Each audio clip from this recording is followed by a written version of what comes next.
मैं तो मौत को बहुत करीब से देख कर आया हूँ, अब मौत का भी डर उठ गया मेरे दिल से। रब्बे काबा की कसम, जिस मुल्क के सदर पर सारे आलम के मुसलमानों को नाज था, मेरा इशारा समझते हैं तो फबीहा, वरना खोल कर बयान कर सकता हूं मैं। तुर्की के सदर पर मुसलमानों को नाज था। 60 दिन से उन्होंने कौन से पप्पड़ उड़ाए। कसम अल्लाह की, मिंबर रसूल के बाजू बैठ कर उस ज़ात अक़दस की कसम नहीं, उसे गवाह बनाकर कहता हूँ कि हमारे हादिसे फ़लस्तीन के हादिसों के सामने रब्बे काबा की कसम कोई बड़े नहीं। हमारे मोहल्लों के हज़ारों और 10,000 घरों में से किसी घर से एक जनाजा निकलता है, लेकिन इस वक्त फ़लस्तीन के मोहल्ले के हर घर से जनाजा निकल रहा है। अल्हम्दुलिल्लाह, अल्हम्दुलिल्लाह रब्बिल आलमीन, वस्सलातु वस्सलामु अला सय्यिदिल अंबिया'i वल मुरसलीन मुहम्मद व अला आलिहि व अस्हाबिहि अजमाइन। अम्मा बअदु फ़अऊज़ु बिल्लाहि मिनश शैतानिर रजीम। बिस्मिल्लाहिर रहमानिर रहीम। या अय्युहल्लज़ीना आमनु उदख़ुलू फ़िस्सिल्मि काफ़्फ़ा वला तत्तबिउ ख़ुतुवातिश शैतान इन्नहु लकुम अदुव्वुम मुबीन। वक़ाल तआला फ़ी मक़ामिन आख़िर सुब्हानल्लज़ी अस्रा बिअब्दिही लैलन मिनल मस्जिदिल हराम इलल मस्जिदिल अक़्सल्लज़ी बारकना हौलहु लिनुरियहु मिन आयातिना। सदक़ल्लाहु मौलानल अज़ीम। अल्लाहुम्मा सल्लि अला सय्यिदिना नबीना मौलाना मुहम्मद व अला आलि सय्यिदिना नबीना मौलाना मुहम्मद व बारिक व सल्लिम। अल्लाहुम्मा सल्लि अला मुहम्मदिन बिअददि औराक़िल अशजार व बिअददि अक़्तारिल अम्तार व बिअददि दवाबिल बरारि वल बिहार व अला आलिहि व सहबिहि व बारिक व सल्लिम। अल्लाहुम्मा सल्लि अला मुहम्मदिन कमा हुवा अहलुहु व मुस्तहिक़्क़ु।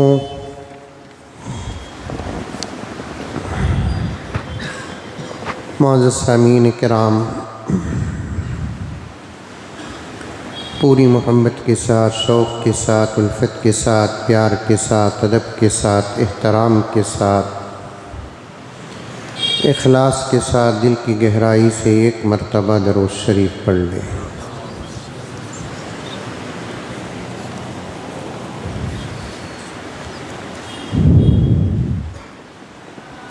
दो तीन जुमा गैर हाजिर रहा।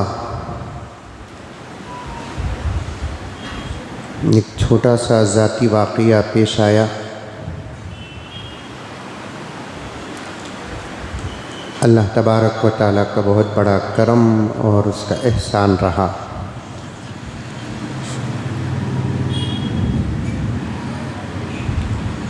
और वो अपना ज़ाती वाक़या मुझे पेश करना भी नहीं है, क्योंकि जुमे के जो बयानात होते हैं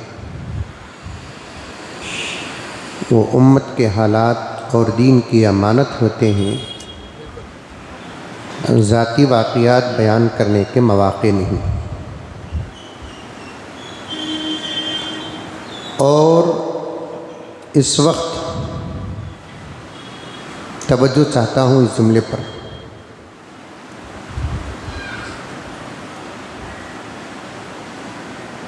अगर हम लोग अपने ज़ाती खुशी और गम में मसरूफ़ रह गए तो फिर फ़लस्तीन का जवाब कौन देगा?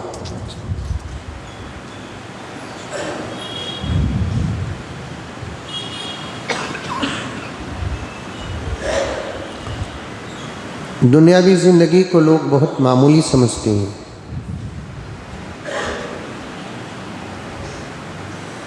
लेकिन आदमी अपने जहन में इस बात को रखना चाहिए कि हमारी ज़िंदगी का एक एक सेकंड, बल्कि उससे भी कम जो वक्त आज दुनिया तय करके हमारे सामने पेश कर दी है, वो सब रिकॉर्ड हो रहा है। और एक सेकंड से कम के अंदर हमारा जो अमल होता है, वो अमल भी खुदा की कसम रिकॉर्ड हो रहा है।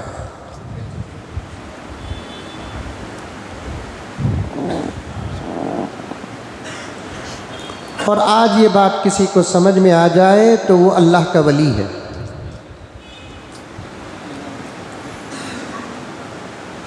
समझ में आ रही है बात मेरी? अरे आ रही नहीं आ रही? हमारी ज़िंदगी ऑन रिकॉर्डिंग है। ये बात जिसको समझ में आ जाती है तो वो अल्लाह का वली है, और ये बात जिसे समझ में नहीं आती वो जानवर से भी बदतर है।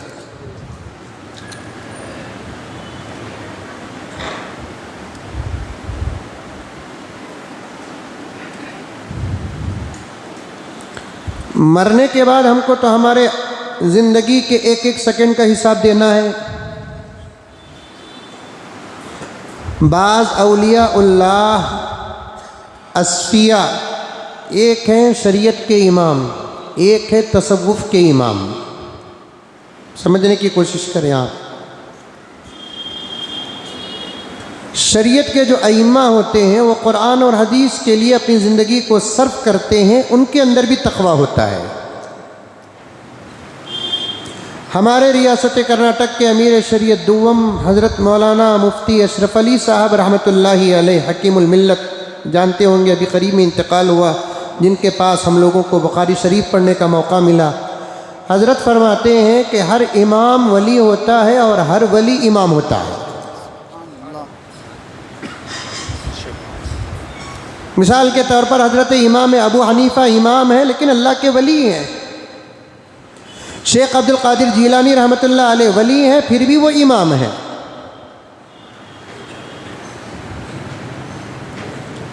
लेकिन फ़र्क ये है, किसी की ज़िंदगी पर शरीयत गालिब होती है, किसी की ज़िंदगी पर तज़किया और तसव्वुफ़ गालिब होता है।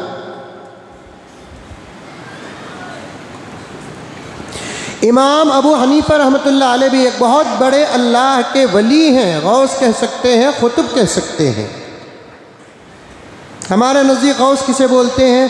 पीराने पीर महबूब सुबहानी शेख अब्दुल कादिर जीलानी रहमतुल्लाह अलैह को गौस आज़म कहते हैं। लेकिन इमाम अबू हनीफ़ा और हज़रत शेख अब्दुल कादिर जीलानी रहमतुल्लाह अलैह के ज़माने में दरमियान में बड़ा फ़र्क रहा है। हज़रत पीराने पीर महबूब सुबहानी शेख अब्दुल कादिर जीलानी रहमतुल्लाह अलैह अपने दौर के गौसे आज़म रहे।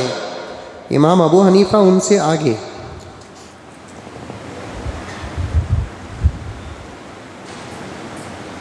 इमाम अबू हनीफ़ा रहमतुल्लाह अलैह पर शरीयत गालिब, इमाम अबू हनीफ़ा रहमतुल्लाह अलैह पर कुरान और हदीस का इज्तिहाद गालिब। पीराने पीर महबूब सुबहानी शेख अब्दुल कादिर जीलानी रहमतुल्लाह अलैह पर तसव्वुफ़ और तज़किया गालिब। और ये काम भी उम्मत के लिए ज़रूरी है और वो काम भी उम्मत के लिए ज़रूरी है। मैं बताना ये चाहता हूँ मेरे दोस्तों, जैसे शरीयत मुताहरा में कुछ अइम्मा गुज़रे हैं, तसव्वुफ़ और तज़किया में भी अइम्मा गुज़रे हैं। तसव्वुफ़ और तज़किया के अइम्मा तो कुछ ऐसे भी गुज़रे हैं जिनकी बातों को अगर हम लोग आपके सामने रखेंगे तो पसीना जारी हो जाएगा। तसव्वुफ़ और तज़किया के अइम्मा फरमाते हैं अल्लाह ताला ज़िंदगी का हिसाब जब लेंगे तो सोच का हिसाब भी लेंगे।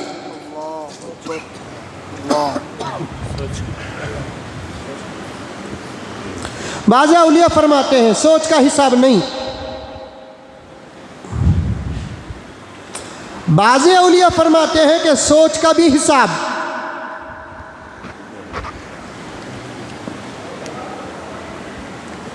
जो औलिया फरमाते हैं कि सोच का हिसाब होगा, उनका कहना यह है कि आदमी के जहन में आप खुद सोच आ जाती है, वो वहीं ख़त्म करके अपने काम पर लग जाता है, उस सोच का हिसाब नहीं होगा।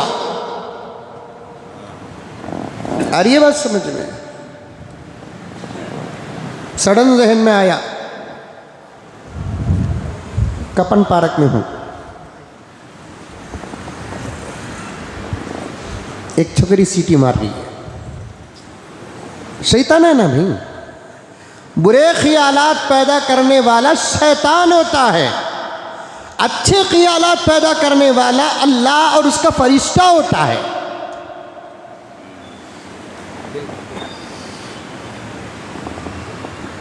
बहुत अहम बातें बताने के लिए बैठा हूं मैं, लेकिन मुकद्दमा पेश कर रहा हूं।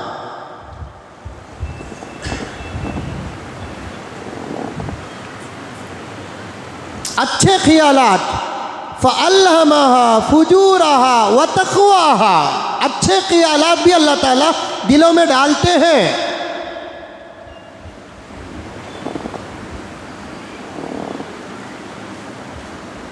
अच्छे ख्यालात की इत्तिबा करोगे तो सवाब मिलेगा, बुरे ख्यालात की इत्तिबा करोगे तो अज़ाब होगा। अच्छा ख्यालात क्या है? अल्लाह ताला मुझे कैसा तो भी 1 लाख रुपए का इंतज़ाम कर डालना, मैं फ़ौरन जाना, एक टूर के ऑपरेटर से बात करना, उम्रे की टिकट बुक करना, फिर मेरे जाने का पूरा इंतज़ाम हो जाना, मैं एयरपोर्ट जाना, बेंगलोर एयरपोर्ट में डायरेक्ट फ़्लाइट में बैठना, फिर मैं जिद्दा पहुंचना। अब एक थोड़ा सा अच्छा ख्याल जहन में आया, अब उसी की इत्तिबा में लग गया और ऐसा लगा कि कसम अल्लाह की तसव्वुर में पूरा उम्रा कर लिया।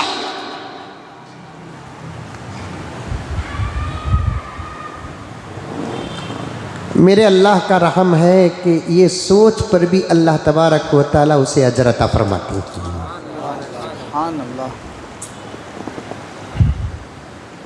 एक छोटा सा सोच अल्लाह ताला जहन में डाले,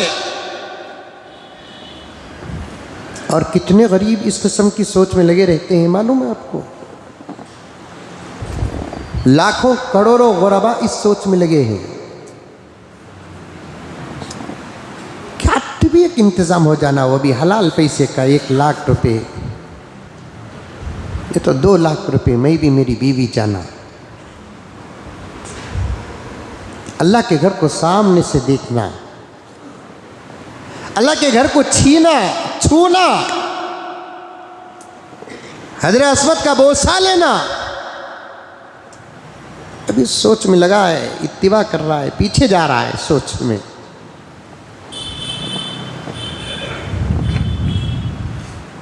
अल्लाह ताला फरमाते हैं इस पर भी अजर है। जब इस पर अजर है तो गलत सोच पर अजाब क्यों नहीं?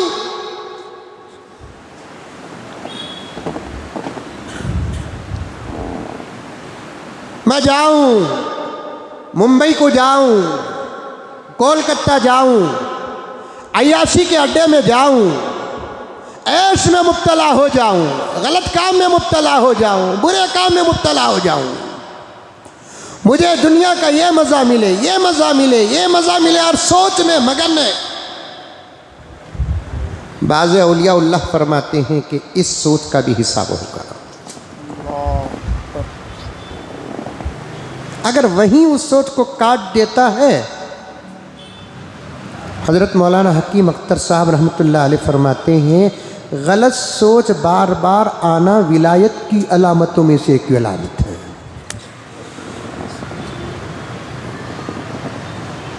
हज़रत मौलाना हकीम अख्तर साहब रहमतुल्लाह अलैह फरमाते हैं, बुरे बुरे ख्यालात का बार बार आना अल्लाह तबारक व तआला की तरफ से इशारा है, बंदे ज़रा एक कदम आगे बढ़ा, मैं तुझे विलायत अता कर दूं।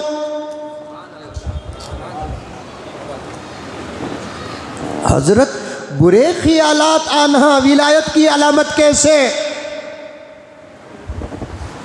मक्के का ख्याल आना विलायत की अलामत, मदीने का ख्याल आना विलायत की अलामत, मस्जिद अक्सा बैतुल मक़दिस और फ़लस्तीन का ख्याल आना विलायत की अलामत, कुरान का ख्याल आना विलायत की अलामत, नमाज का ख्याल आना विलायत की अलामत। ये बात और ये फ़लसफ़ा तो समझ में आता है, बुरे ख्यालात का आना विलायत की अलामत कैसे?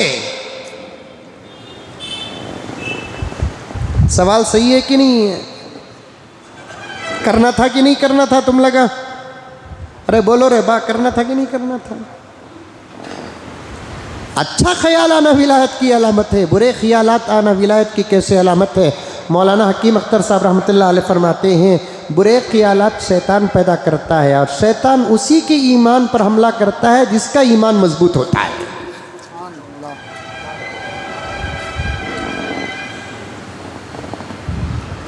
और चोर गरीब के घर में जाकर नहीं चुराता, अमीर के घर में चोरी होती है। जिसके घर में पैसा हो, सोना हो, चांदी हो, हीरे हो, जवाहरात हो, उसी के घर में चोरी होती है। और चोर की नजर भी ऐसे ही घरों पर होती है। जिसके घर में कुछ नहीं, उसके घर में चोर क्या हमला करे, चोरी क्या करे? बार बार शैतान का पीछे आ जाना। मुजद्दिद मिल्लत हजरत थानवी फरमाते हैं, नमाज में बार बार इधर उधर ख्याल का चला जाना नमाज के कबूल होने की अलामत है। अल्लाह अकबर कबीरा। लेकिन तुम्हें ख्याल आती ही वापस जाना नहीं, पलट पलट को वापस आना। अरे मुजम्मिल साहब बोले, वाह, नमाज में बार बार इधर उधर ख्याल आना नमाज की कबूलियत की अलामत है। अब नमाज में वर्ल्ड कप फाइनल याद आया तो फिर विराट कोहली के पीछे पड़ गए, समी के पीछे पड़ गए। काटो काटो, गलत ख्याल को काटो।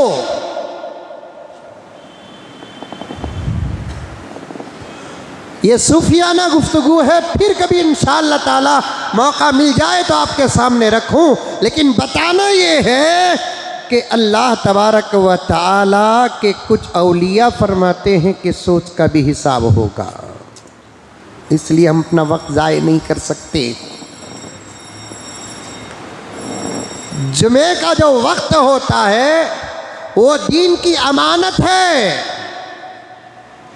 जुमे का जो वक्त होता है वो कौम के हालात का अमानत है। यहाँ हम अपने ज़ाती मसाइल बयान कर नहीं सकते, वो भी इस दौर में, जिस दौर में अकरम साहब हमारा ज़ाती हादसा एक तरफ रखेंगे और फ़लस्तीन के हालात को एक तरफ रखेंगे। रब्बे काबा की कसम, फ़लस्तीन के हालात के सामने हमारे ज़ाती हादिसे एक हवा के झोंके के मानिंद भी नहीं है।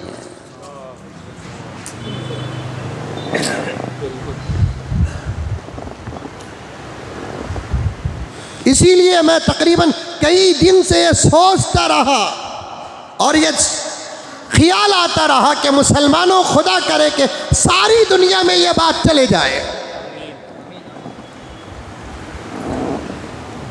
सारी दुनिया में ये बात चले जाए। इस वक्त मुसलमान खुशियों को भी तोल कर इस्तेमाल करे, गम का इजहार भी तोल कर करे।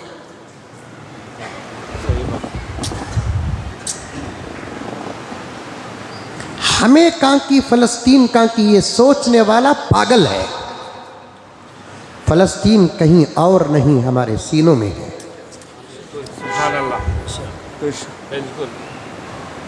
दो चार जुमा पहले मैंने अर्ज किया, फ़लस्तीन से हमारा रिश्ता खून का नहीं, ईमान का।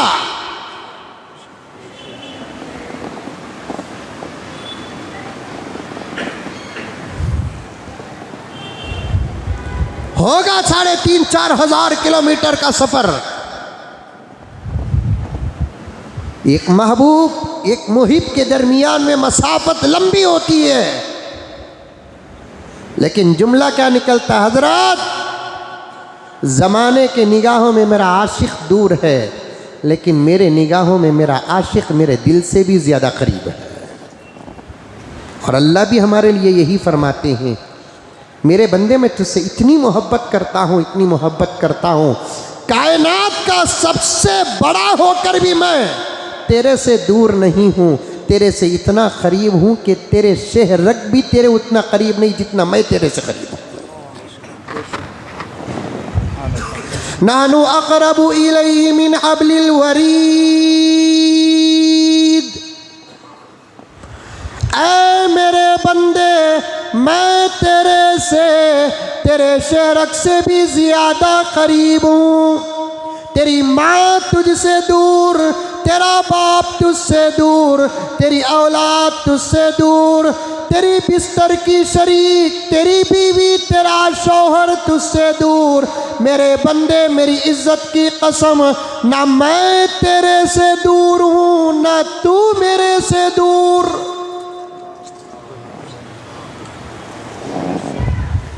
जब मोहब्बत हो जाती है, मसाफत खत्म।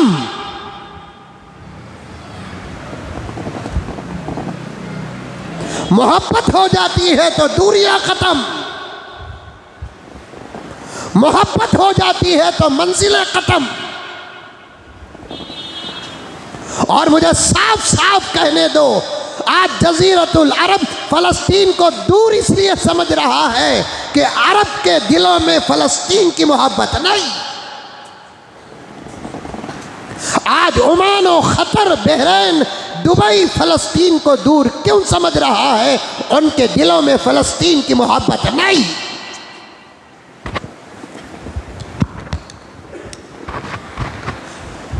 मैं तो यहां तक डंके की चोट में कहना चाहता हूं, अरब के मुसलमान से भारत का मुसलमान करोड़ दर्जे बेहतर है, अगर भारत के मुसलमान के दिल में फलस्तीन की मोहब्बत और उसका दर्द है।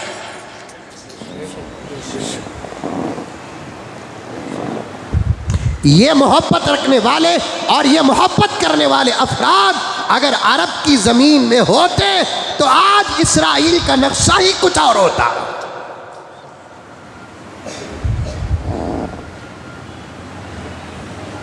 मजबूरियों को तोड़ तो नहीं सकते ना।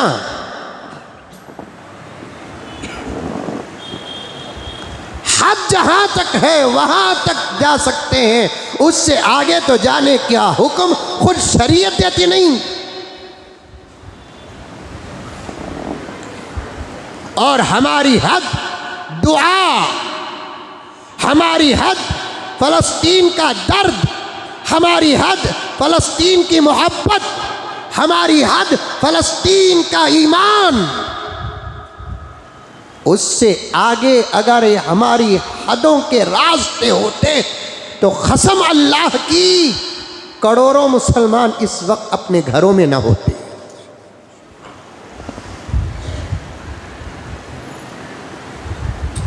इसीलिए मैं कहता हूं, तवज्जो चाहता हूं कि हिंदुस्तान हो कि सारी दुनिया के किसी भी मुल्क के मुसलमान, खास तौर पर मुसलमानों, मैं तुमसे खिताब कर रहा हूं, खास तौर पर मुसलमानों, मैं तुम्हें आवाज दे रहा हूं।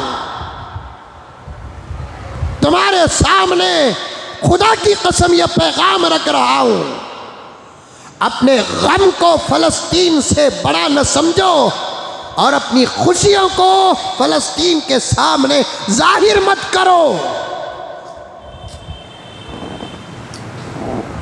जो अपने गम को फलस्तीन के गम से बड़ा समझता है वो अंधा है, कोरा है, नादान है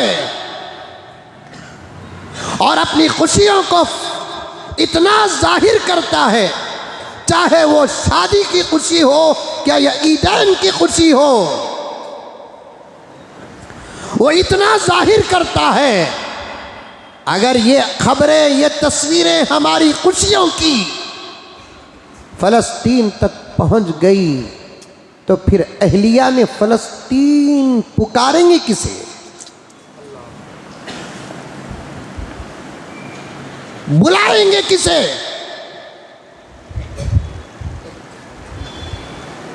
जुबान से मोहब्बत का दावा करने से ज्यादा बेहतर है दिलों के अंदर दर्द पैदा करो, दिलों के अंदर।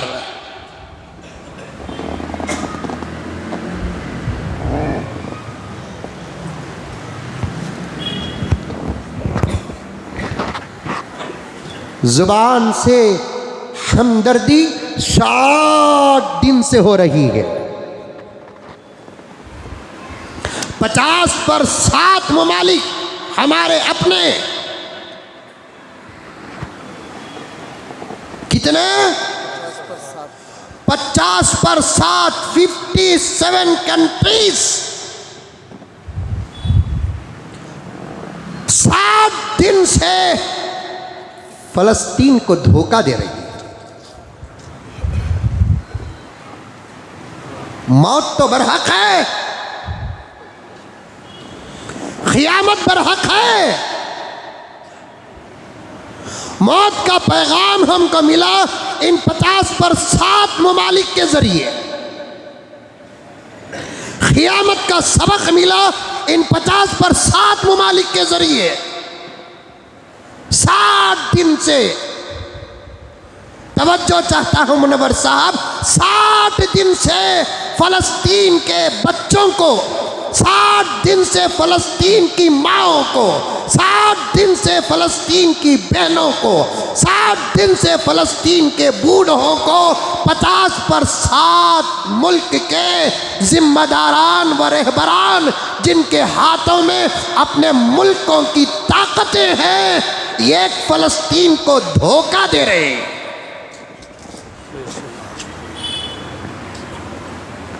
और इसकी सजा भी इन लोगों को भुगतना पड़ेगा।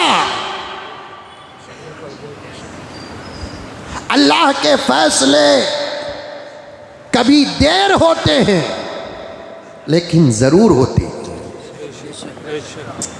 बिल्कुल।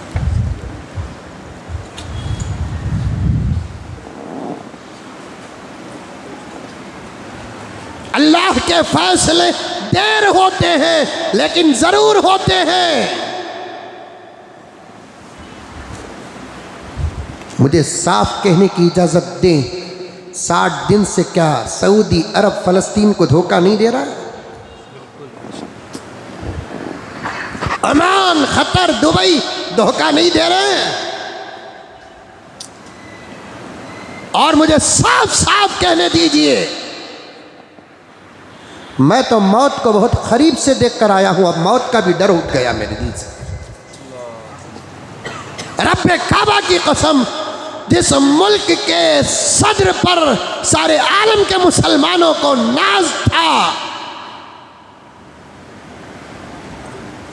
मेरा इशारा समझते हैं तो फबीहा, वरना खोल कर बयान कर सकता हूं मैं। तुर्की के सदर पर मुसलमानों को नाज था। 60 दिन से उन्होंने कौन से पप्पड़ उड़ाए।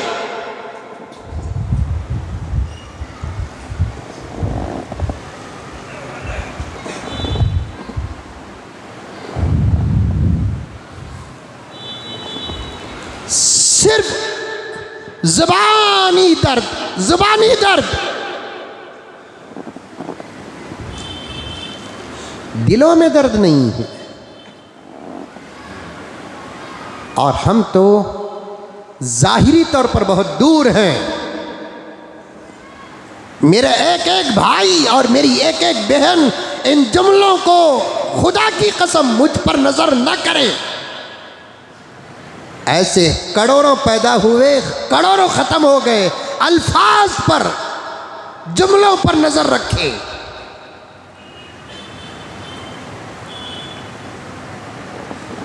अल्फाज पर, जुमलों पर नजर रखें। हम जाहिरी तौर पर दूर हैं, अब हम ही को कुछ करना पड़ेगा। और हम कर सकते हैं तो वो एक चीज़ है क्या? एक दुआ, एक अखलाक, एक दुआ, एक इबादत।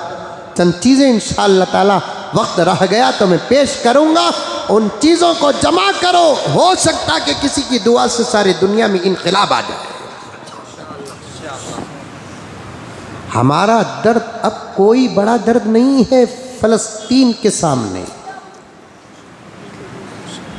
हमारे हादिसे कसम अल्लाह की मिंबर रसूल के बाजू बैठ कर उस ज़ात अक़दस की कसम नहीं, उसे गवाह बना कर कहता हूँ कि हमारे हादिसे फ़लस्तीन के हादिसों के सामने रब्बे काबा की कसम कोई बड़े नहीं।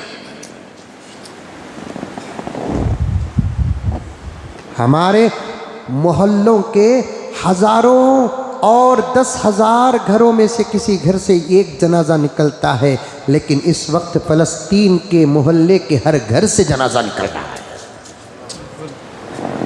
तोलो हादिसे तोलो।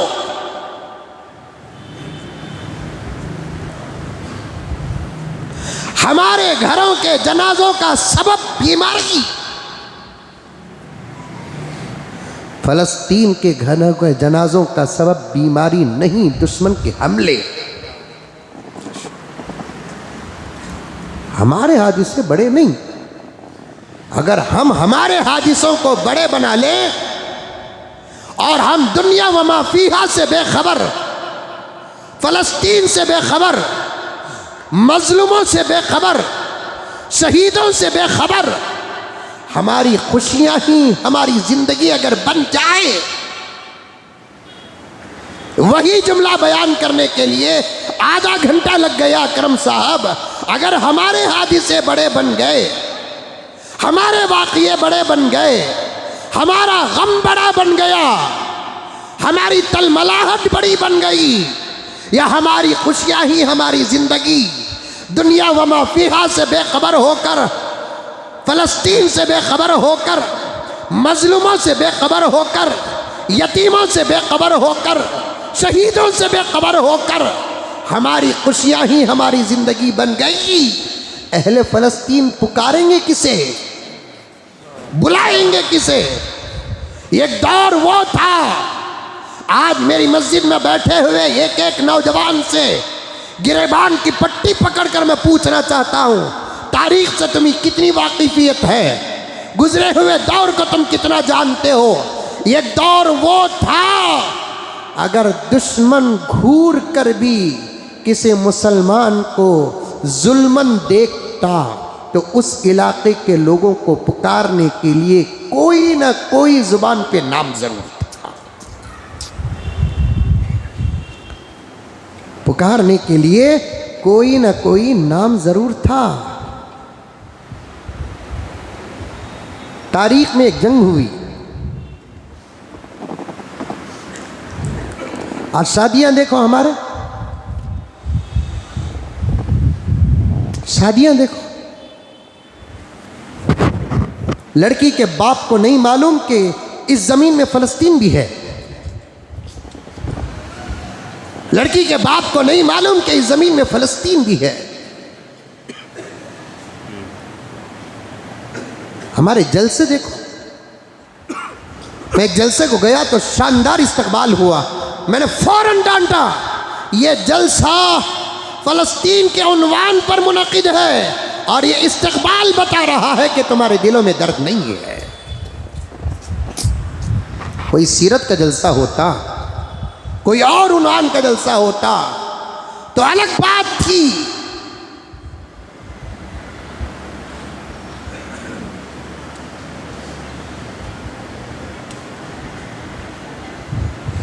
एक जंग हुई तारीख में, उस जंग का नाम है जंग उमूरिया।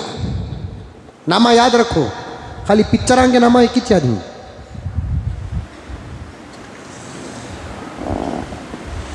ये बीमारदारी में भी था। फोन मेरे छिना कर रख लिए थे। एक नौजवान फ़ोन करे मुझे, हाँ उमर मुख्तार कहते हैं पिक्चर का नाम, तुम ना मालूम नहीं लेना, मुझे भी मालूम नहीं रहा बाबा। वो देखना जायज़ का पूछ रहा मुझे। अभी 10-12 दिन पहले। अरे ये तो नबी के ग़ुलामों के ग़ुलामों के ग़ुलामों के जंगों के नाम हैं। मुसलमानों, दीन से तुम इतने दूर हो कि नबी के दौर में जो जंगें हुई हैं उन जंगों का नाम तुम्हें नहीं मालूम है। जंगे बदर नहीं मालूम तुमको, जंगे ओहद नहीं मालूम, तबूक नहीं मालूम, खंदक नहीं मालूम, फतह मक्का नहीं मालूम।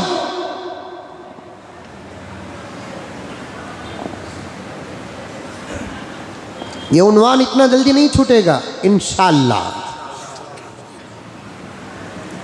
मैं सिर्फ ये सबक देना चाहता हूं, अपना गम, अगर जिंदगी में कोई गम आ जाए तो फलस्तीन को याद कर लेना, गम हल्का हो जाएगा। अल्लाह को गवाह बना कर कह रहा हूं।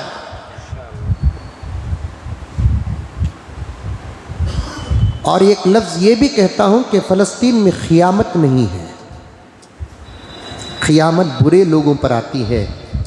फ़लस्तीन के मुसलमानों को देखते हैं तो सहाबा याद आ रहे हैं।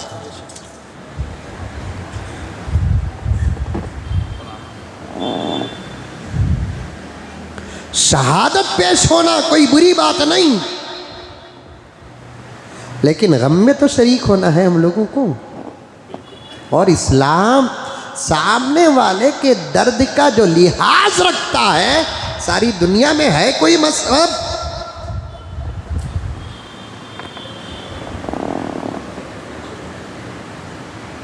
सामने वाले के गम का जो लिहाज इस्लाम रखता है दुनिया में कोई मज़हब?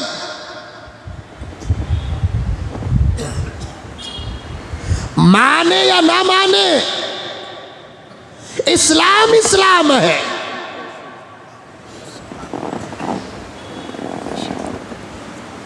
गोल्ड, सोना, उसके भी कई किस्में आ गई। उसमें से फर्स्ट नंबर का जो किस्म है उसे क्या बोलते हैं? 9-1। शादी नहीं हुई क्या?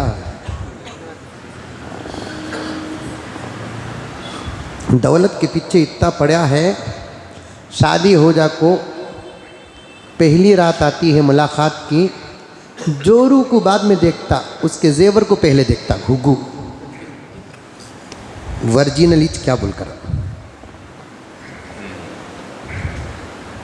ऐसा मालूम होता इन्हें इसे शादी करया नहीं, इसके जेवर से शादी करया है।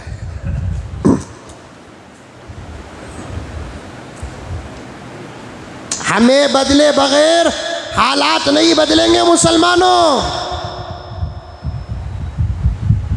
जुमे में दर्द पेश कर दिया, जुमे में दर्द सुन लिया, वक्ती तौर पर 2 जुमले फ़लस्तीन पर दुआ कर लिए, तस्करे कर लिए, एक जलसा 2 जलसे कर लिए, हालात नहीं बदलेंगे।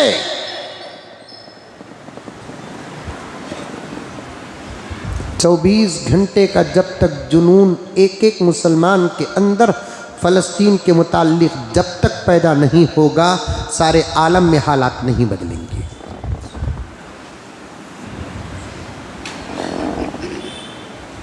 इस्लाम इस्लाम है।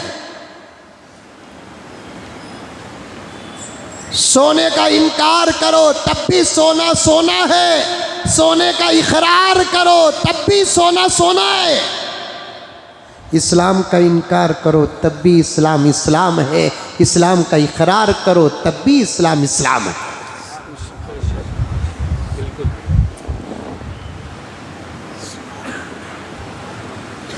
दर्द का, मोहब्बत का, गम का, दर्द की शिरकत का, गम की शिरकत का जो सबक इस्लाम देता है, रब्बे काबा की कसम कोई मजहब नहीं देता।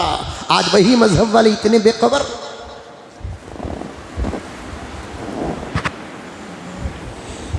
एक साहब बता रहे थे, इयादत को आए, मौलाना जुम्मे को जा रहे हैं कि मैं बोला ये जुम्मा तो नहीं जा रहा हूँ भाई, इंशाल्लाह आइंदा जुम्मा जाऊँगा। तो एक बात बता देना, मैं अभी अल्हम्दुलिल्लाह सऊदी से आया हूँ, शायद आज मजलिस में रहेंगे वो। पता नहीं। वो कहने लगे कि हज़रत, मैं जितना गम हिंदुस्तान में फ़लस्तीन का देखा, इसका 5% गम भी मैंने सऊदी अरब में नहीं देखा। उनके आंखों में आंसू थे, सुनने के बाद मेरे आंखों में आंसू आ गए।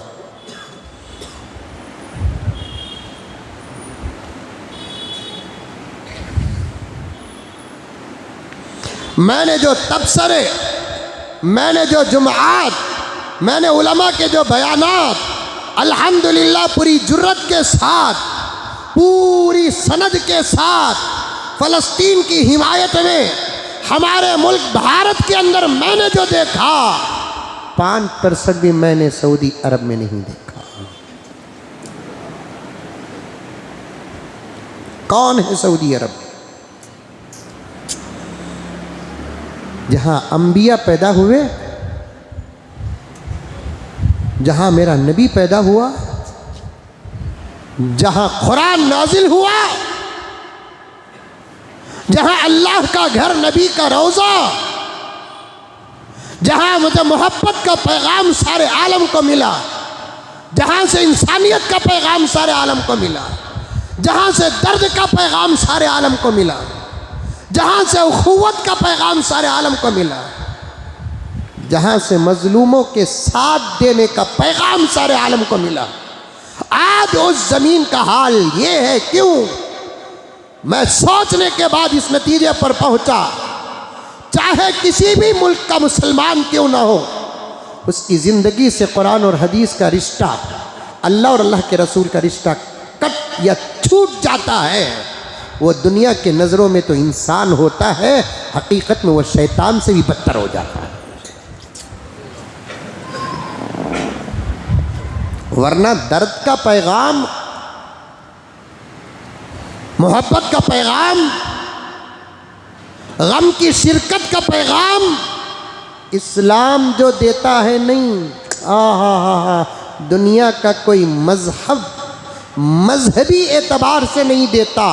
बाद में चलकर मीटिंगां बनाए होंगे, कॉन्फ्रेंसें मुनक़िद किए होंगे, कमेटियां बनाए होंगे, किसी इशू को पास किया गया होगा, किसी दिन को ख़ास किया गया होगा, बाद में चलकर हमदर्दियों के पैगाम पहुँचे हैं।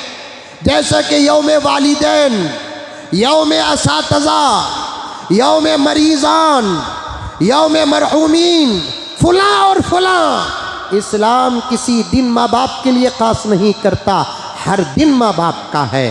इस्लाम किसी दिन असातिज़ा के लिए ख़ास नहीं करता, हर दिन असातिज़ा का है। इस्लाम किसी एक दिन मरीज़ों के लिए ख़ास नहीं करता, हर दिन मरीज़ों का है। इस्लाम किसी एक दिन गम के लिए ख़ास नहीं करता। तुम्हारे अपने माहौल में जहाँ गम नज़र आ जाए शरीक हो जाओ, जहाँ दर्द नज़र आ जाए शरीक हो जाओ, जहाँ कोई रो रहा है शरीक हो जाओ। पीराने पीर महबूब सुभानी रहमतुल्लाह अलैह फरमाते हैं, कुरान पढ़ो तो रोवो, दुआ करो तो रोवो। किसी आदमी को मजबूर देखे और वो रोता हुआ नज़र आ जाए, उसके सामने जाकर उसे तसल्ली देते हुए रोवो। फिर हजरत महबूब सुबानी फरमाते, कुरान पढ़ते हुए रोना न आए, रोने की सूरत बनाओ। दुआ करते हुए रोना न आए, रोने की सूरत बनाओ। किसी गमगीन आदमी जो रो रहा है किसी गम में, मजबूर होकर, मुब्तला होकर, उसे तसल्ली देते हुए रोना आ जाए तो रो दो, अगर रोना ना आए तो कम से कम उसके सामने रोने की सूरत बनाओ। इसलिए कि वो मजलूम को उसकी मुसीबत पर जो अजर मिलता है, उसके साथ देने वाले को भी पूरा अजर उसे भी मिलता है। किसी की अम्मा इंतकाल हो गई, बेटा रो रहा है, ए छोड़ बारे, कब तक रहेंगी आदमी तो सवा मरना नहीं, ये नहीं बोलना। वाक़ियतन बा, आज तेरे सर से माँ का साया चलेगा। ये दर्द मामूली दर्द नहीं बा। तेरी अम्मा की रुखसती देखकर मुझे मेरी माँ की रुखसती याद आई। अब उसके साथ रोता है। असल आदमी जो उस वक्त उस मुसीबत में मुब्तला है, खुदा उसको उसके सब्र पर जो अजर देते हैं उसे तसल्ली देने वाले को भी वही अजर देते हैं। ये सबक किसका? इस्लाम का। मैं इसीलिए जब भी कोई अगर इस्लाम को दहशतगर्द कहता है, कुरान को दहशतगर्द कहता है, उलमा के बयानात को दहशतगर्दी का सबक कहता है, मुझे सिवाय हंसी के कुछ नहीं आती। इसलिए कि उन्होंने इस्लाम को पढ़ा नहीं, उन्होंने इस्लाम को समझा नहीं, उन्होंने कुरान को पढ़ा नहीं, उन्होंने कुरान को समझा नहीं, उन्होंने उलमा के बयानात को समझा नहीं और दिल साफ रख कर आए नहीं। अगर आ जाते तो बात ही कुछ और होती। अम्मा आयशा का एक सबक है। कौन अम्मा आयशा? हुजूर की बीवी। क्या बेहतरीन सबक है। अगर कोई गरीब तुम्हारे पास मांगने आए, सुन रही कि सो रही? गरीब को देना, 1 पैसा 2 पैसे, 1 पैसे 2 पैसे का दौर नहीं भाई, 1 रुपया 2 रुपये का भी दौर नहीं है, 5 रुपये 10 रुपये नहीं का मदद से 1 रुपया 2 रुपये दिए तो उन्हें समझता मेरे से भी लो क्लास का फ़कीर है, नहीं लेते। मुंबई में कई अल्लाह वालों के मज़ारात नहीं कहते, मैं तो गया नहीं, बाज आने वाले आकर बराबर मांगते ही कहते 11 लाख का सवाल है, बोलते 11 लाख का सवाल, 5 लाख 1 रुपये का सवाल। मुझे अच्छा याद है कि मेरे वालिद साहब रहमतुल्लाह अलैह ज़िंदा थे, जुमे का मौका था, घर में दरवाजे में दस्तक हुई, मैं खुद गया दरवाज़ा खोलने के लिए, कोनी देखने के लिए, एक फ़कीर खड़ा था, उन्होंने बोला कि अल्लाह के नाम में 11.25 रुपये लेकर आओ। मांगने वाला सिर्फ मांग सकता है, कीमत तय नहीं कर सकता। हम घर में 4 आने की 8 आने की दिए जा कर दिया तो वापस कर दे फ़कीर उन्हें। अब हमारे अब्बा को तो जानते हैं आप लोग, उसे सबक पढ़ाने के से अब्बा जान उठ कर आए, आकर बोले तुम्हारा काम मांगना, हमारा काम देना जी, हमें कितना दिए कि उतना लेकर जाओ। बोले तो वो होता नहीं मौलवी साहब, हमारे बाप दादा घोड़े में बैठ को मंगे सो।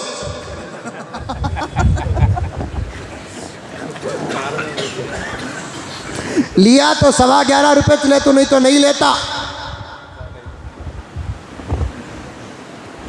मांगने वाला मांगता है तो कुछ दो, कुछ दो। आका फरमाते हैं सदक़ात से ज़्यादा मुसीबतों को दूर करने वाली चीज़ कोई और नहीं।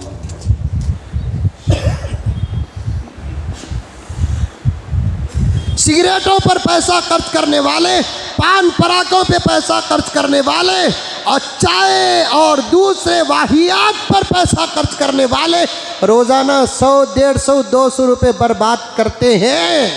एक 5 रुपये किसी गरीब को सुबह उठते ही सदका नहीं देते, जबकि उनको नहीं मालूम कि सदका बड़ी बड़ी मुसीबतों को रोक देता है।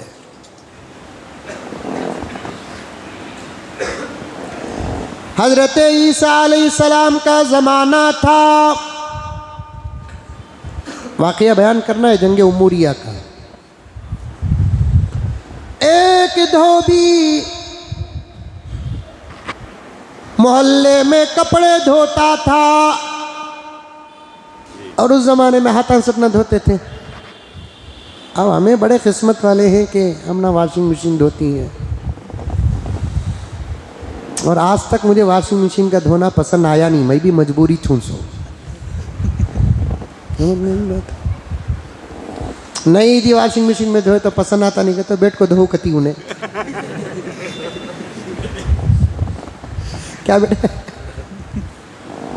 चंद धब्बे बर्दाश्त कर लिए तो मेहनत से तो बच जाएंगे ना, बोल को हमें भी बर्दाश्त कर लेते हैं। वरना वॉशिंग मशीन में कपड़े धोने के कई मसाइल है, वो मसाइल का तो घर में लिहाज होता है। कभी इंशाल्लाह आपके सामने मैं वॉशिंग मशीन के कपड़ों के धोने के शरई मसाइल बयान करूँगा इंशाल्लाह। गुम्मल में गोइंदा साहब रात को पेन को एहतलाम से बर्बाद हुई लुंगी भी उसी वॉशिंग मशीन के डिब्बे में डालकर धोया जाता है, वो खुद खराब है, पाक कपड़ों को भी खराब कर देता है। हम क्या समझ जाते हैं धब्बे के उतरने से कपड़ा पाक होता है? नहीं, गंदगी के उतरने से कपड़े पाक होते हैं।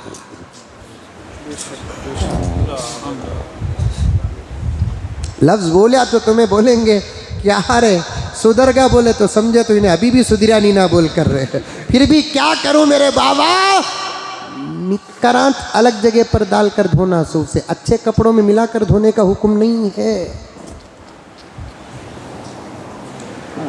क्या वो चाइना का रुमाल क्या नहीं मालूम।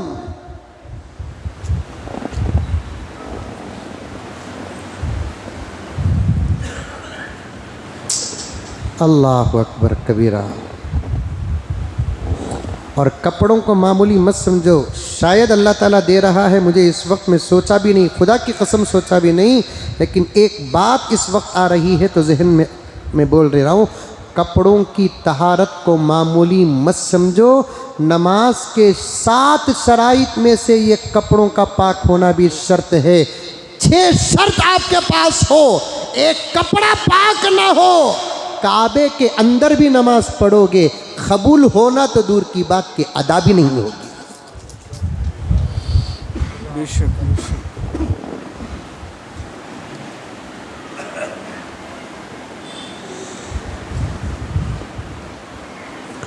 लंबी लंबी नमाजें कबूल होने की अलामत नहीं, शॉर्ट एंड स्वीट पढ़ो लेकिन शराइत के साथ पढ़ो। सूरह कौसर सूरह इखलास ही पढ़ो लेकिन शराइत के साथ पढ़ो।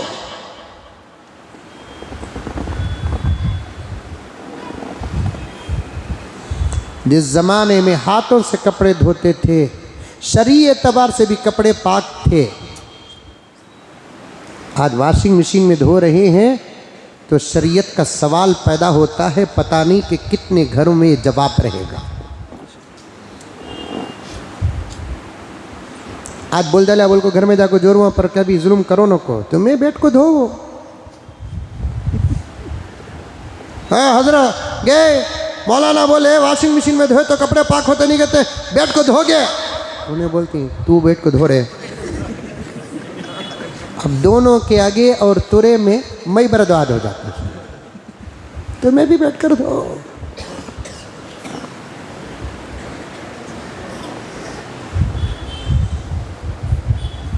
क्या इन्हें अलग कपड़े बैठकर धोएगा?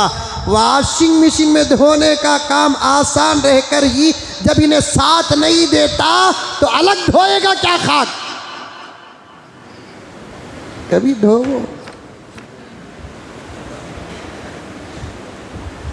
पहले ज़माने में धोबी घाट होते थे, कपड़ों को छाटते थे। हदीस में भी घर के अंदर औरतों के कपड़े धोने की बड़ी फजीलतें आई हैं। अब औरतों को क्या फजीलत बोले तो उसे गुस्सा।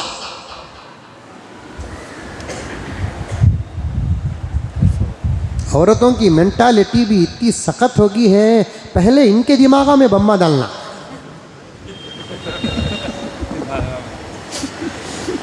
ये काम करे तो फजीलत लगे तो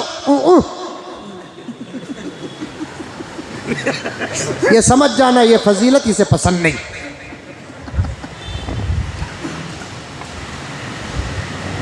मेरे आका सल्लल्लाहु अलैहि वसल्लम ने इरशाद फरमाया, जो बीवी अपने शौहर के कपड़े धोती है, जितना पानी लगता है, एक एक कतरे पर अल्लाह एक एक नेकी अता फरमाते हैं। बोलो तुम्हें तो भी सुभान अल्लाह बोलो। उन्हू इन्ना लिल्ला बोलेंगे।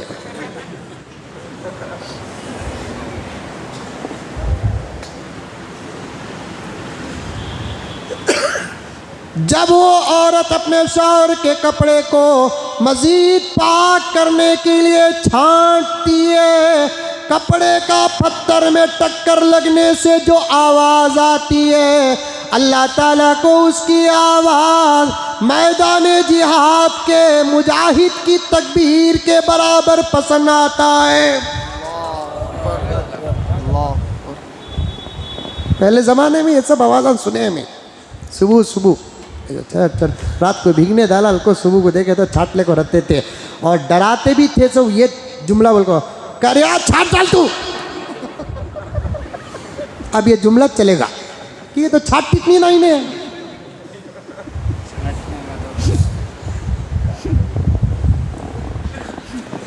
अरे डराते थे ना साहब, हमारे पूछो हाजी साहब को पूछो, हाजी साहब को पूछो। पहले ज़माने बोलते बच्चा को डराते थे, बल्कि मर्दा को डराते थे, डायरेक्ट नहीं इनडायरेक्ट। छाट डाल तू देख तुझे। अब छाट डाल दूंगा तो समझ में नहीं आता जुमला।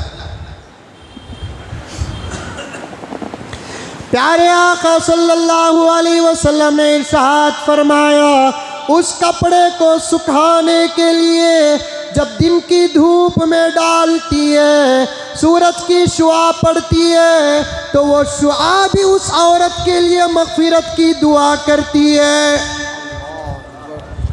अल्लाह ये अपने शौहर की बड़ी खिदमत करी। हाँ हाँ, कपड़ा सूखने के बाद लाकर तमीज के साथ घड़ी करती है।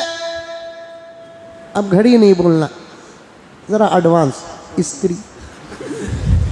उसके बगैर तो शायद मुर्दा भी कफन पहनने तैयार नहीं है। स्त्री के बगैर पहनना हमारे लिए सबसे बड़ा ऐब है, सबसे बड़ा ऐब।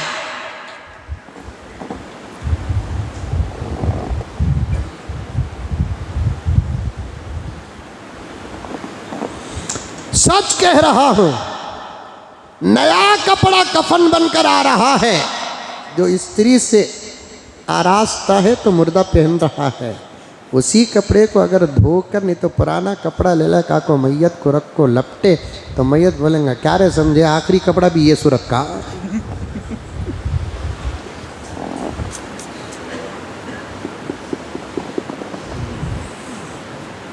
स्त्री नाजायज नहीं स्त्री करना।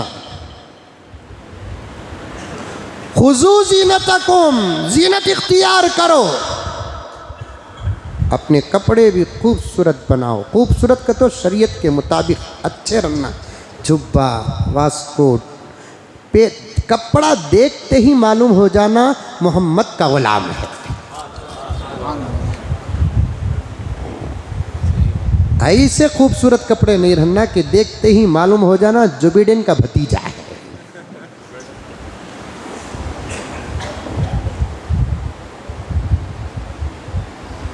अच्छे कपड़े पहनने से इस्लाम मना नहीं करे ना।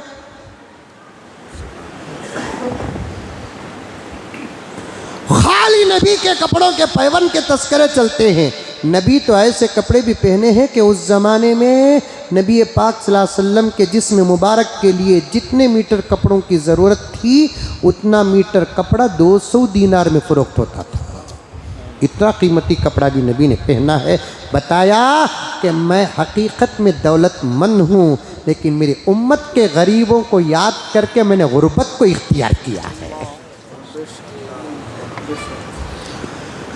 ये ओहद का पहाड़ मेरे लिए सोना।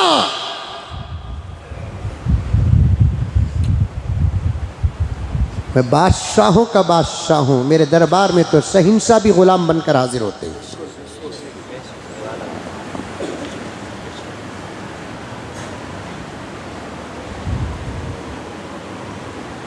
अच्छे कपड़े पहनने से तो इस्लाम मना नहीं किया ना।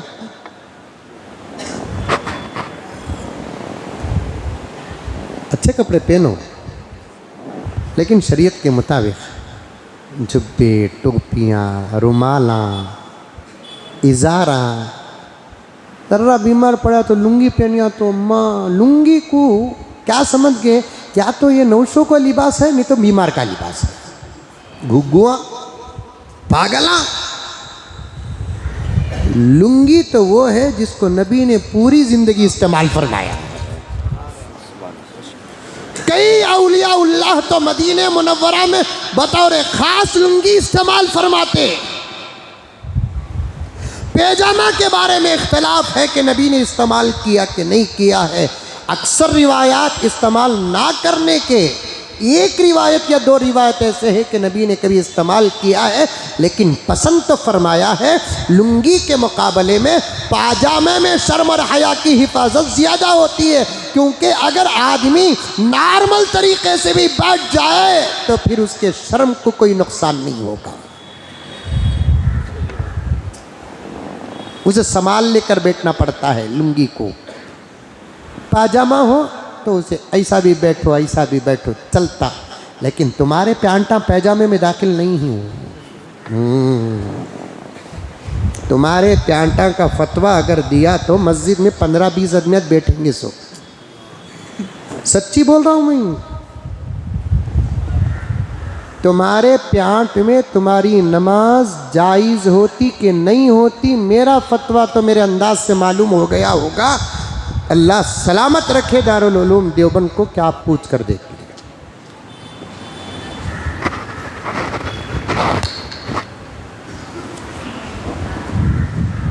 ये वो ऐसे कपड़े पहन कर अल्लाह जिब्राइल को फलस्तीन में उतार डाल, ये कपड़े पहनने को घुघु दुआ कर रहा है।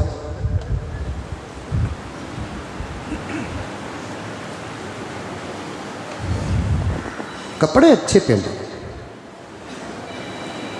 खूबसूरत पहनो, बाहया पहनो, बाशर्म पहनो।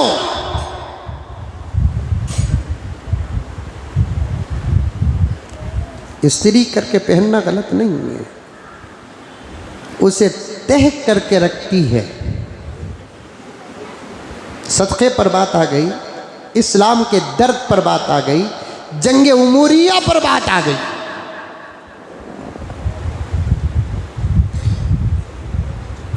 तह करके रखती है, इस्त्री करके।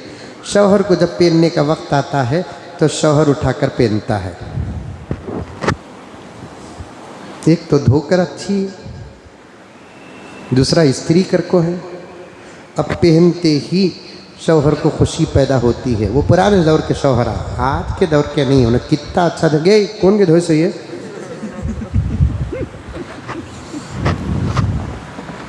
आधे घंटे की मेहनत को 1 सेकंड में चुन्ना लगा रहा है घुघू।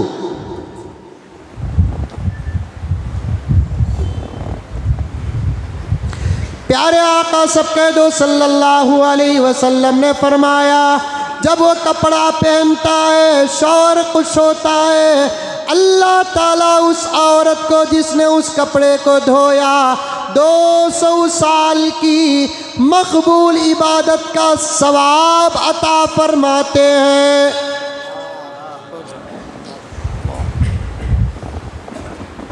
ये पूरा सवाब वॉशिंग मशीन गुजारा है।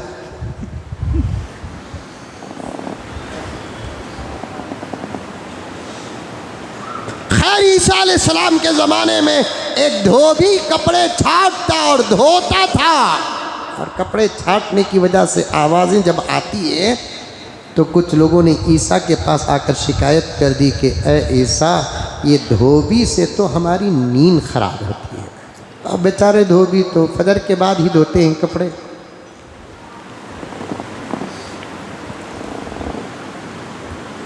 आम वक्त जब सोने का नहीं है, उस वक्त किसी की मेहनत से दूसरों को तकलीफ़ पहुंचती है तो वो तकलीफ़ में दाखिल नहीं है।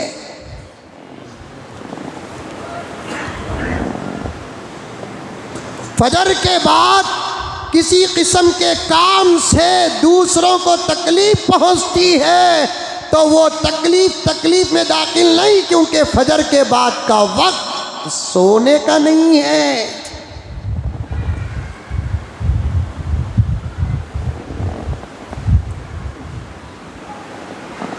रात को 9:30-10 बजे के बाद कोई काम करते हैं, दूसरों को तकलीफ़ पहुंचती है, चाहे कितना ही अच्छा काम क्यों ना हो, वो तकलीफ़ में दाखिल है।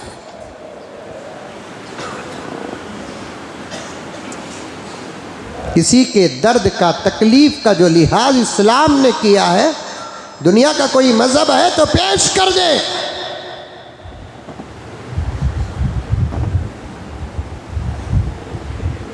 मस्जिदें हमेशा आहिस्ता इबादत करने की जगह होती हैं।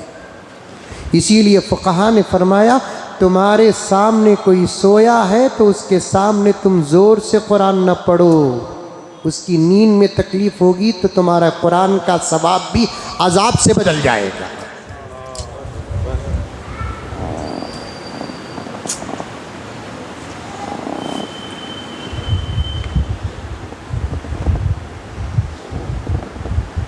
तुम्हारे सामने बाजू अगर कोई सोया है तो उसके बाजू बैठकर तुम आहिस्ता कुरान पढ़ो।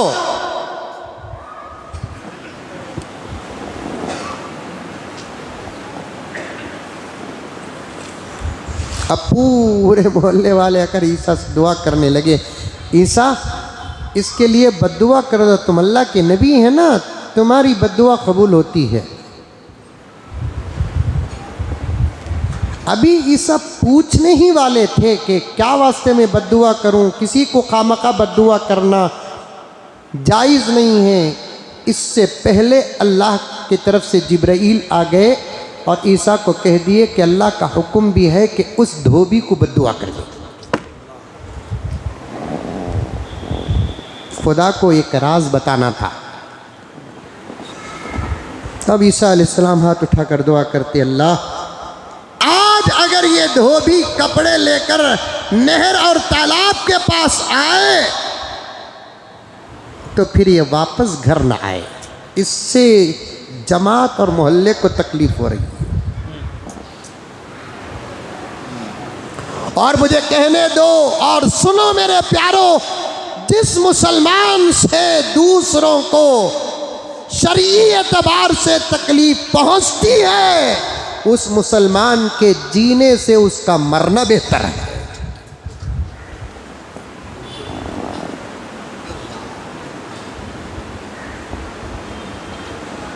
और ये बात मुसलमान बहुत कम समझते हैं। हमारे से अगर किसी को तकलीफ पहुंचती है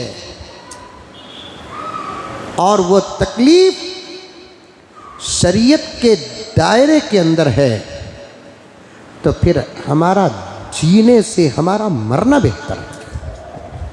मुसलमान तकलीफ देने वाले को नहीं कहते, मुसलमान राहत पहुंचाने वाले को कहते हैं। चाहे बच्चे हो, चाहे बीवी हो, चाहे शौहर हो, चाहे जिम्मेदार हो, चाहे जवान हो, हमारे से दूसरों को तकलीफ किसी सूरत से नहीं पहुंचना। याद रखो, कबीरा गुनाहों में से एक गुनाह एक मुसलमान की तरफ से दूसरे मुसलमान को तकलीफ पहुंचाना और पहुंचना है। कुरान पाक की आयत नाजिल हो गई, एक मुसलमान की तरफ से दूसरे मुसलमान को अगर तकलीफ पहुंचती है अल्लाह की लानत उस पर आती है।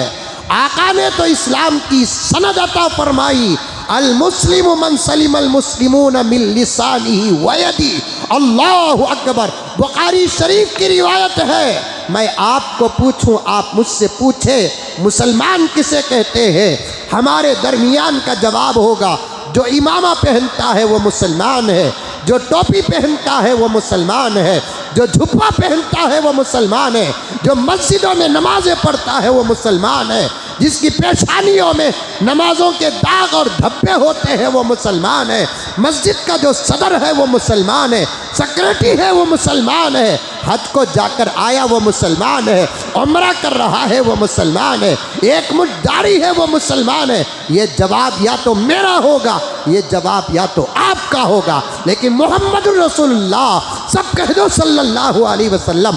आका फरमाते हैं मुसलमान तो वो है जिसके ज़ुबान और हाथ से दूसरे मुसलमान को तकलीफ़ नहीं पहुंचती, वही मेरी उम्मत का पक्का मुसलमान है।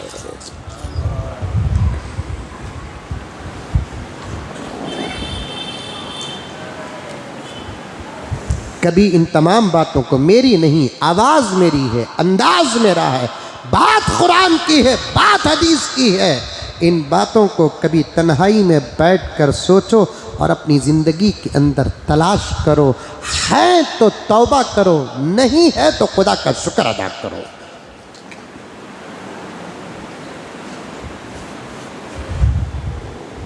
सुधरने का वक्त है, संभलने का वक्त है, बहुत मुख्तसर वक्त है।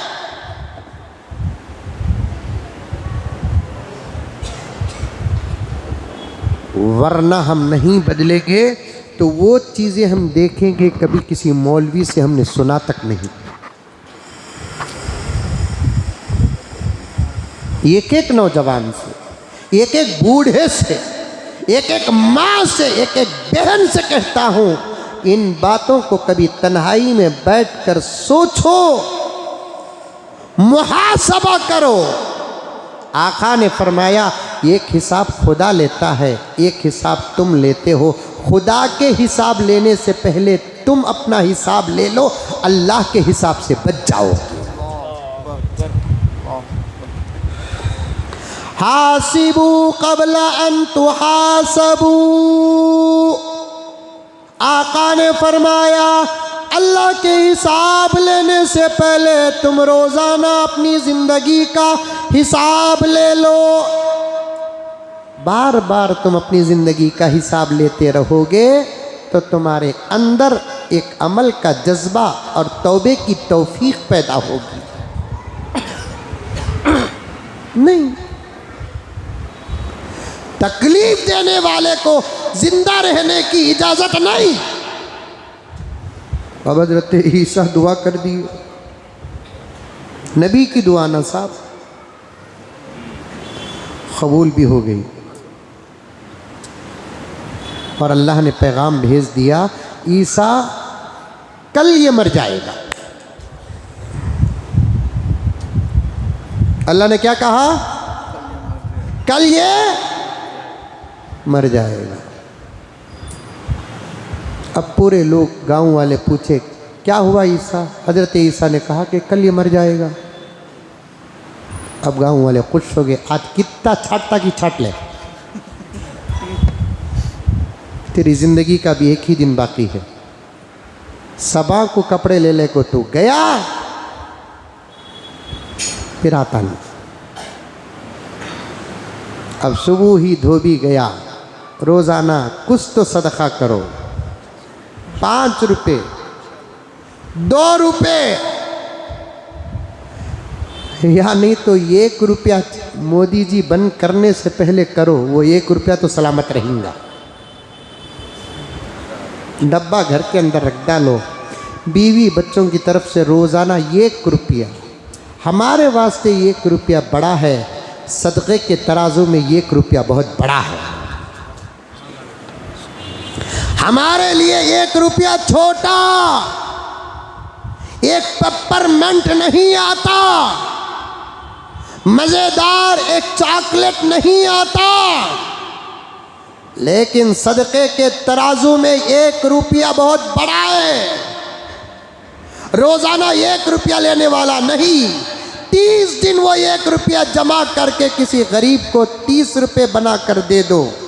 मुमकिन है कि 1-2 किलो आटा आ जाए, फिर देखना ज़िंदगी में तुम अपनी ज़िंदगी में उसका असर पाओगे, रब्बे काबा की कसम।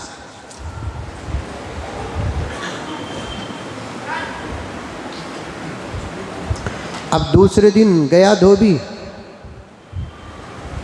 पूरे छाटिया तो छाटिया मोहल्ले में, खंगालने के वास्ते तालाब को भी नहर को गया, पूरे कपड़े खंगाल को गिंगाल को फिर डालने को आ रहा।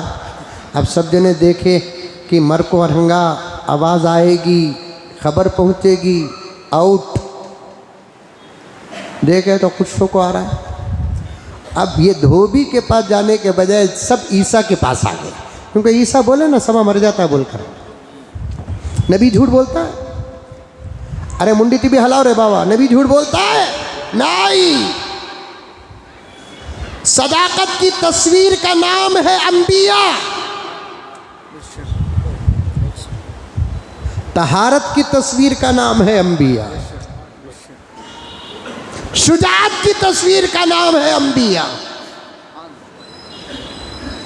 सब ईसा के पास आ गए, क्या ईसा क्या कि बोले सभा को मर जाता, बोले तो देखे तो ऐसा आ रहा है क्या कि निकाह को वली में को ऐसा आ रहा है ना, सूरत में बशाशत है, खुशी है। ईसा बोले मंजे भी ताज्जुब, मैं भी मेरे तरफ से नहीं बोला, अभी अल्लाह बोलिया। जब अंबिया ही झूठे नहीं हो सकते, उन नबियों को पैदा करने वाला खुदा झूठा कैसे हो सकता है। अब हज़रत ईसा बोले जल्दी करो नको, फड़फड़ाओ नको, ज़र्रा मौका दो, मैं अल्लाह का नबी हूँ, उससे बात करता हूँ, उससे पूछता हूँ। अब हज़रत ईसा ने अल्लाह से पूछा, इलाहुल आलमीन आज आपने उसकी मौत की खबर दी, लेकिन वो सलामत है। मूसा मेरी तकदीर के कुछ किस्में हैं, एक तकदीर वो है जो तय हो जाती है, एक तकदीर को मैं रखता हूँ ऐसे ही।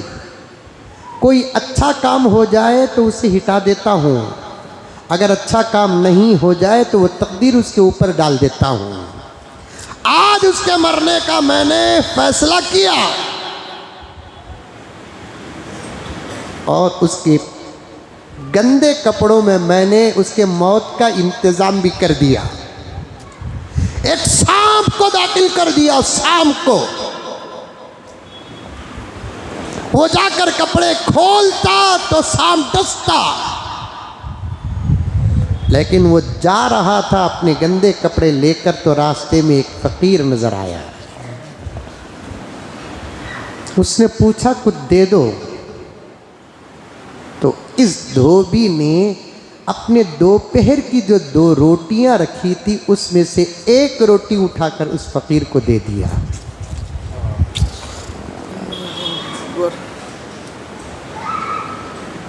फिर उस धोबी बैठकर देखता रहा कि ये भूखा खाता है कि नहीं खाता है।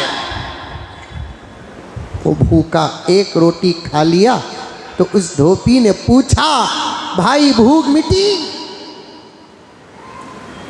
तो उस फकीर ने कहा, इतना तो अल्लाह का करम है, भूख खत्म तो नहीं हुई लेकिन भूख तकलीफ भी नहीं दे रही है।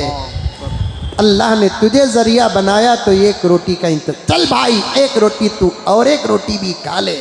वो 2 रोटियां उसने सदका कर दी, उस गरीब ने उसे दुआ दी तो हमने उसकी ज़िंदगी में बरकत अता फरमा दी।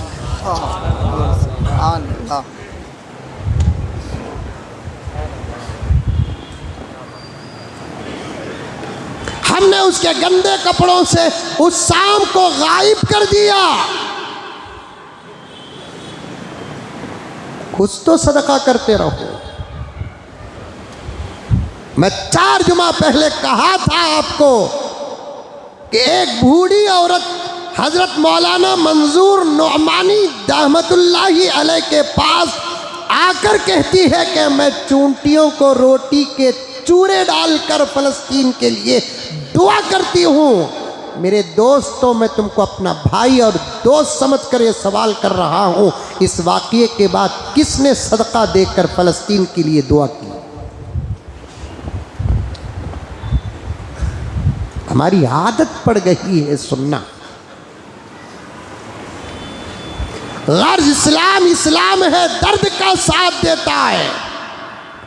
अम्मा आयशा फरमाती है 2 मिनट भी नहीं 1 मिनट, आज तो इरादा था कि पौने घंटे के अंदर बयान ख़त्म कर दूँ। फिर पौना घंटा हुआ तो नज़र घड़ी शरीफ पर पड़ी तो इरादा हुआ कि 1 बजे ख़त्म कर दूँ। फिर सवा हो गए। अब तबीयत देखने का वक्त नहीं, उम्मत देखने का वक्त है। तबीयत देखने का वक्त नहीं है, उम्मत देखने का वक्त है। अम्मा आयशा फरमाती हैं, किसी का दिल मत तोड़ो। कोई गरीब तुम्हारे पास मांगने आता है, देने का इरादा है तो जेब में हाथ डालो, देने का इरादा नहीं है तो उसके सामने जेब में हाथ मत डालो, क्योंकि जेब में हाथ तुम डालोगे तो वो समझेगा कि देने के लिए डाल रहा है, खाली हाथ निकालोगे तो उसका दिल टूटेगा, वबाल तुमको होगा।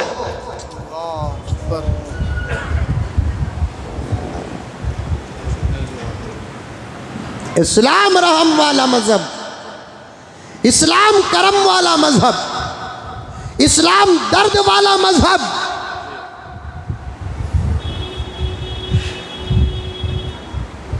हमारे अपने दर्दों से ज़्यादा इस वक्त फ़लस्तीन का दर्द है, हमारे अपने गमों से बड़ा गम फ़लस्तीन का गम है, हमारी अपनी ज़िंदगी से ज़्यादा कीमती फ़लस्तीन की ज़िंदगियां हैं। अगर हम अपने दर्द को बड़ा समझें या हमारी खुशियों ही को हम अपनी ज़िंदगी का हिस्सा समझें, अहले फ़लस्तीन पुकारेंगे किसे?